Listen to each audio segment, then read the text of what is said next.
September 24th, 1954, 3:47 p.m.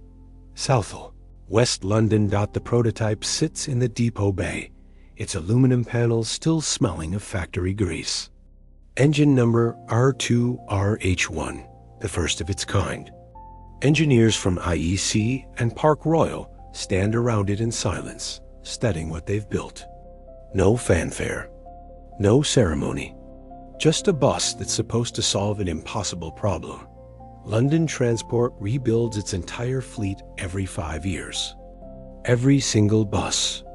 10,000 vehicles cycling through workshops like clockwork, scrapped before their metal grows weary, replaced before their mechanics fail. It's expensive. It's relentless. It's the only way to keep a city moving. This bus, this strange, revolutionary machine, is designed to break that cycle. Douglas Scott designed its body. A.M. Dorrant engineered its chassis. Their brief was simple. Build a bus that lasts twice as long, maybe 3 times. Something robust enough to survive London's brutal streets for 15 years. Instead of 5, they built something that would run for 40-9. The Routemaster, the most successful bus design in British history. The vehicle that refused to die even when its own creators tried to kill it. The machine that became a symbol of a city because it was simply too good at its job to replace. But this story isn't about nostalgia. It's about engineering. About the specific choices that turned a municipal vehicle into an icon. About why London kept fixing the same buses for half a century when every economic model said they should have been scrapped decades earlier. The answer lies in the metal. In the decisions made before a single wheel turned London in 1954 is rebuilding itself. The Blitz left scars across every neighborhood. Buildings rise from bomb sites. New roads cut through old streets. The city is expanding faster than its transport can handle. Buses run 16-hour days. Drivers work shifts that blur into each other. Maintenance crews operate through nights, racing to get vehicles back on routes by dawn. The buses themselves are dying young. Our 2-class models, solid, dependable machines, are wearing out after 7, 8, maybe 10 years of service. Not from bad design, from sheer abuse. London streets eat vehicles alive. Potholes crack suspension. Stop-start traffic burns clutches. Salt air corrodes metal. A bus completing its daily route climbs and descends more vertical distance than a mountain road.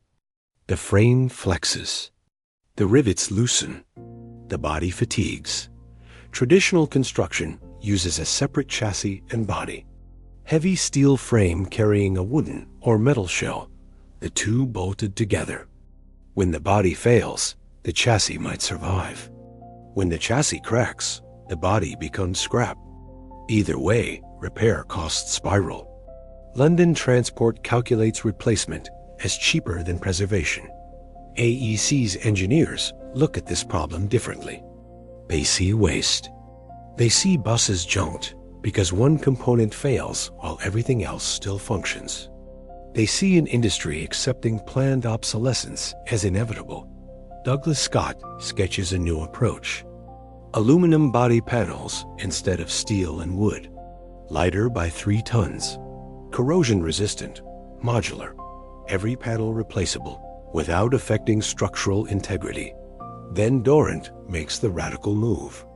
He abandons the separate chassis entirely. The Routemaster uses integral construction. Body and chassis are one unit. The aluminum frame carries the load. The panels distribute stress. The entire structure forms a single stressed skin shell, like an aircraft fuselage. When a section wears, you replace that section. Not the whole bus. Not the whole chassis. Just the damaged part. Maintenance transforms from replacement to repair. A cracked panel takes hours to swap. A worn floor section lifts out in pieces. The engine mounts on subframes that slide free without disturbing the body. Every major component becomes individually serviceable. This isn't cheaper to build. The prototype costs £8,500, 30% more than a conventional bus. London transports accountants balk. Why pay extra for longevity you'll never use when the replacement cycle demands new buses anyway? But someone runs the long-term numbers. If a Routemaster lasts 15 years instead of 10, the higher initial cost disappears. If it lasts 20 years, it becomes profitable. If it lasts longer, nobody imagines how much longer. February 8, 1956. Route 2 commences. Operation with the first production Routemasters. Golders Green to Crystal Palace. 24 vehicles. Drivers report the same thing. The bus feels alive. Responsive steering. Powerful acceleration. The Leyland engine delivers smooth torque. The independent front suspension absorbs London's cratered streets without transmitting shocks to passengers. And something else. Something harder to quantify. The Routemaster doesn't sound like other buses. Its engine note is quieter. Its body doesn't rattle. When it corners, the frame doesn't flex and groan like older models. It feels solid, permanent. The first maintenance cycle tells the real story. After 12 months of service, buses come in for inspection. Mechanics expect the usual wear patterns. Worn brake linings, tired suspension bushings, corroded electrical connections. They find almost nothing. The aluminum panels show no corrosion. The stressed skin frame hasn't developed cracks. The engine mounts haven't shifted. One mechanic describes it as breaking in rather than wearing out. London Transport orders more. 64 buses in 1958, 112 in 1959. By 1960, the Routemaster is proving itself across every route type. Central London stop-start traffic, suburban express runs, cross-city marathons. The design adapts to everything. Then comes the innovation that makes replacement unthinkable.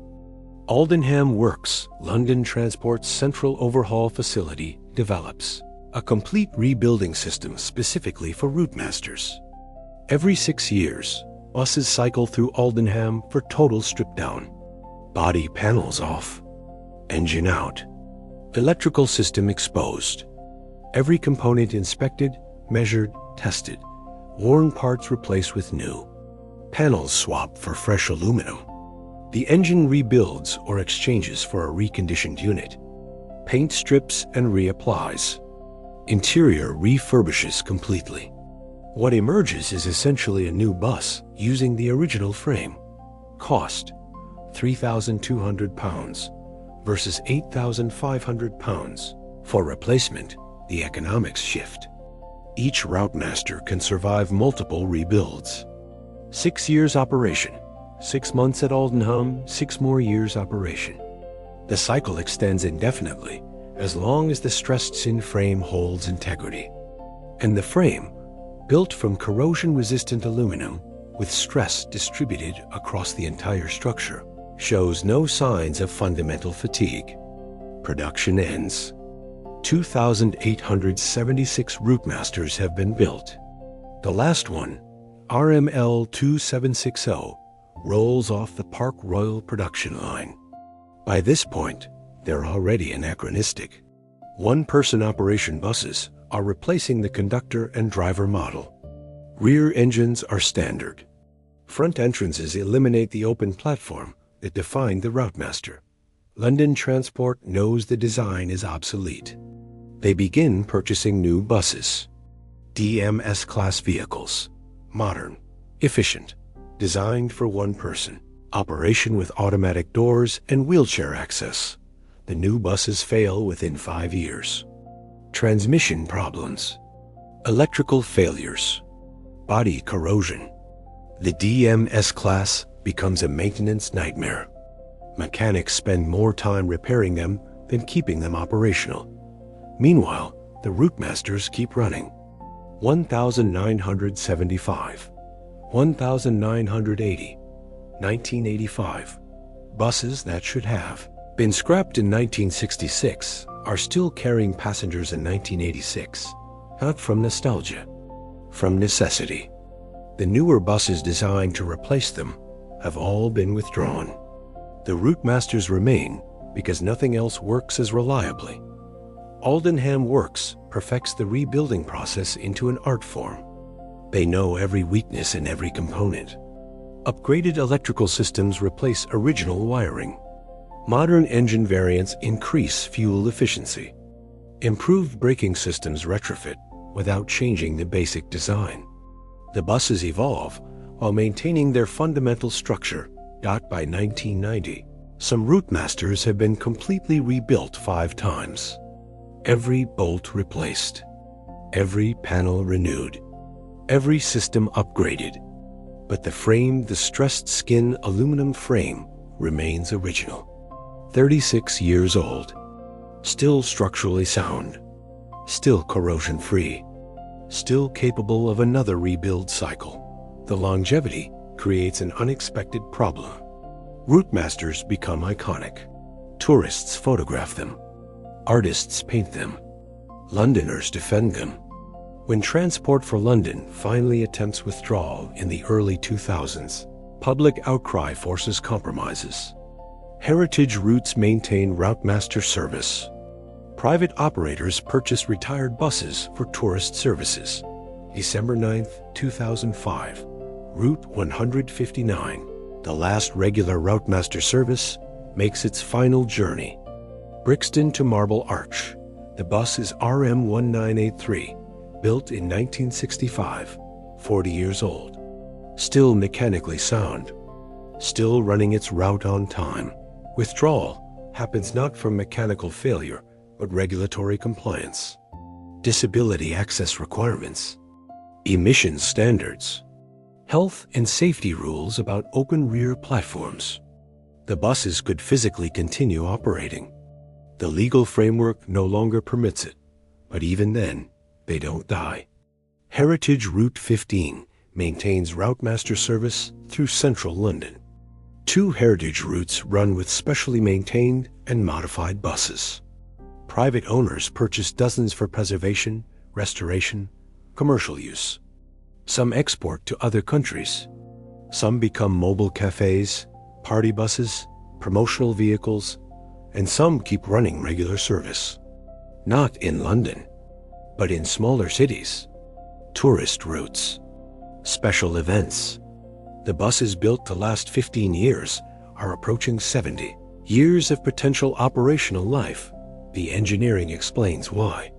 The stressed skin construction distributes load so evenly that no single stress point develops catastrophic fatigue. The aluminum resists corrosion that would have destroyed steel frames decades earlier. The modular design means every component can be renewed without compromising structural integrity. But there's something else. Something in how the designers understood durability, not as resistance to wear, but as adaptability to repair. They built a bus that wanted to be fixed. Every access panel positioned for easy maintenance. Every mounting point designed for component removal. Every system documented for future technicians who hadn't been born when the first blueprints were drawn. This wasn't planned obsolescence. This was engineered permanence. A vehicle designed in an era when quality meant longevity, when municipal contracts emphasized lifetime value over initial cost, when engineers took pride in building things that outlasted themselves. The Routemaster lasted 49 years in regular service, not because London transport was sentimental. It lasted because it was cheaper to maintain than to replace. Because the rebuilding system at Aldenham made economic sense. Because when newer buses failed, the old design simply kept working. Every bus London Transport bought in those 49 years was supposed to last longer. None did. The buses with modern engines and updated systems and improved passenger capacity all ended up scrapped while Routemasters continued their routes. The final irony. The buses built to replace Routemasters are gone. The Routemasters remain, not as museum pieces, as working vehicles, maintained, modified, still carrying passengers, still climbing London's hills with that distinctive engine note, still proving every day that sometimes the old solution is simply the better solution. Douglas Scott died in 1995. A.M. Dorrant passed in 1987. Neither lived to see the full measure of what they created. Neither knew their design would still be operating 70 years after the first prototype. Neither could have imagined that buses built for a 10-year replacement cycle would still be turning wheels half a century later. But they built them anyway. Built them to last. Built them to be repaired. Built them with an integrity that assumed someone, somewhere, sometime in the future would want to keep them running. And someone did. For 49 years. And counting.